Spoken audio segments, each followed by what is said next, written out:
of man's first disobedience, and the fruit of that forbidden tree, whose mortal taste brought death into the world and all our woe, with loss of Eden, till one greater man restore us and regain the blissful seat. Sing, Heav'nly Muse, that on the secret top of Oreb or of Sinai didst inspire that shepherd who first taught the chosen seed, in the beginning how the heavens and earth rose out of chaos. Or if Sion hill delight thee more, and Siloa's brook that flowed fast by the oracle of God, I thence invoke thy aid to my adventrous song, that with no middle flight intends to soar above the Aonian Mount, while it pursues things unattempted yet in prose or rhyme.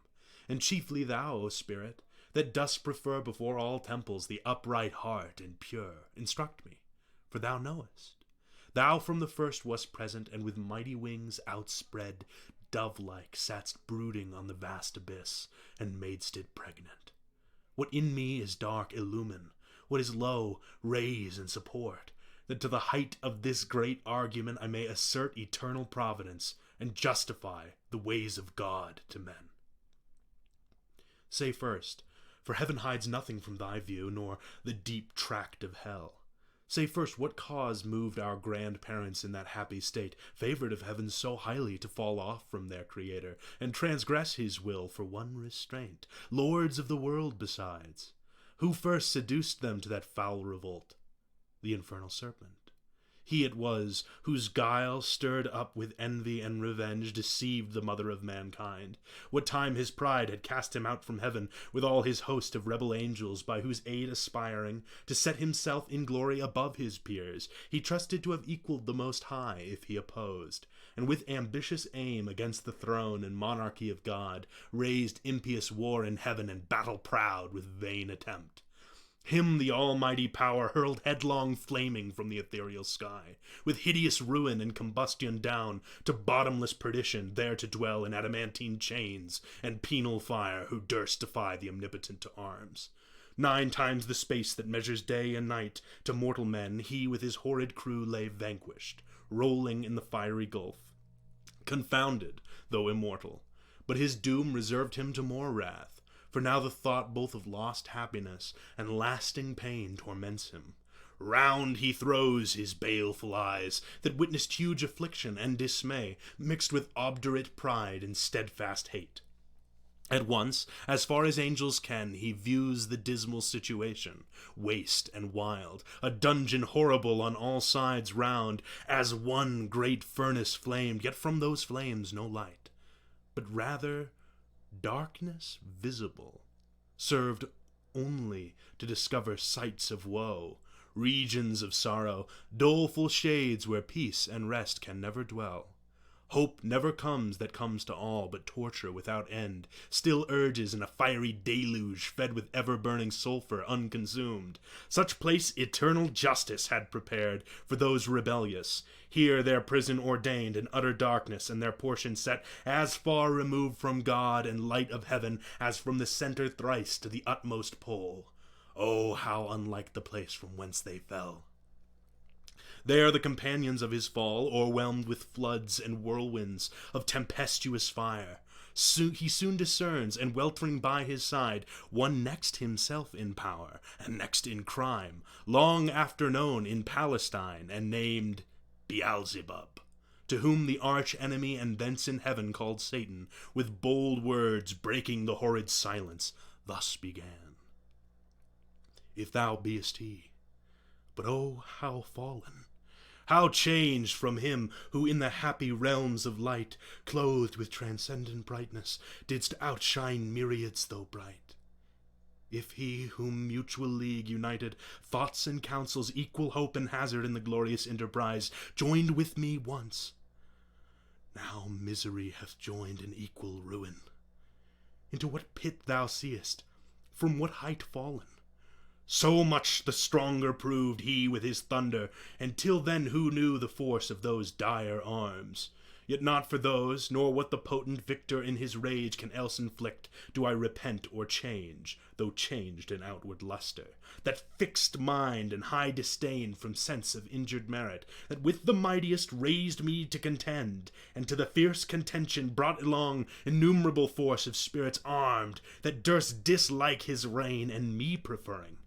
His utmost power the adverse power opposed in dubious battle on the plains of heaven, and shook his throne. What though the field be lost? All is not lost. The unconquerable will, and study of revenge, immortal hate, and courage, never to submit or yield. What is else not to be overcome? That glory never shall his wrath or might extort from me, to bow and sue for grace, with suppliant knee, and deify his power, who from the terror of this arm so late doubted his empire.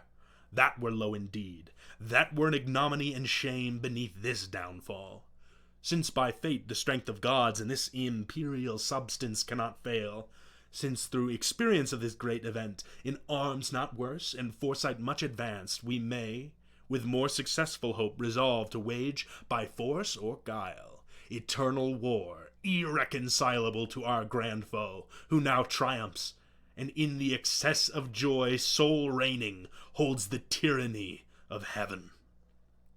So spake the apostate angel, though in pain, vaunting aloud, but racked with deep despair.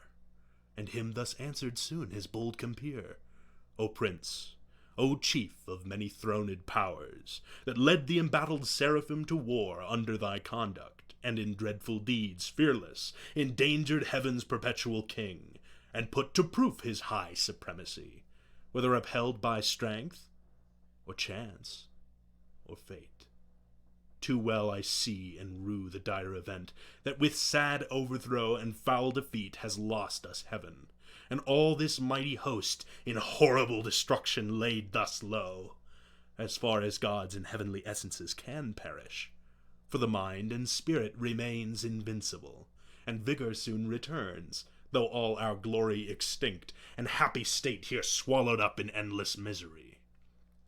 But what if he, our conqueror, whom I now of force believe almighty, since no less than such could have o'erpowered such a force as ours, have left us this our spirit and strength entire, strongly to suffer and support our pains, that we may so suffice his vengeful ire, or do him mightier service as his thralls by right of war, whate'er his business be here in the heart of hell to work and fire, or do his errands in the gloomy deep.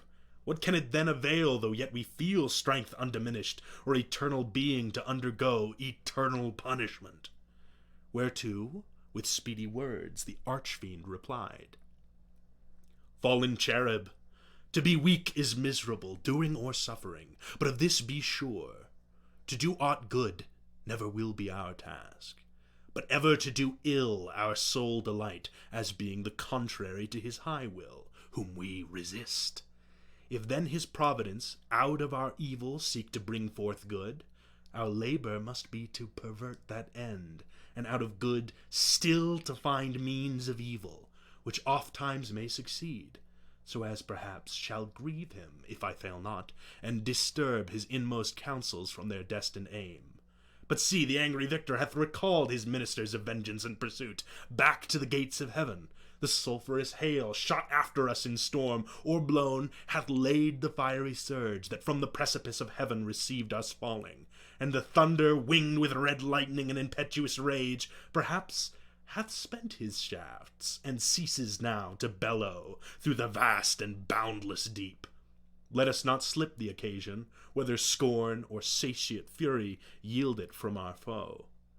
Seest thou yon dreary plain, forlorn and wild, the seat of desolation, void of light, save what the glimmering of these livid flames casts pale and dreadful?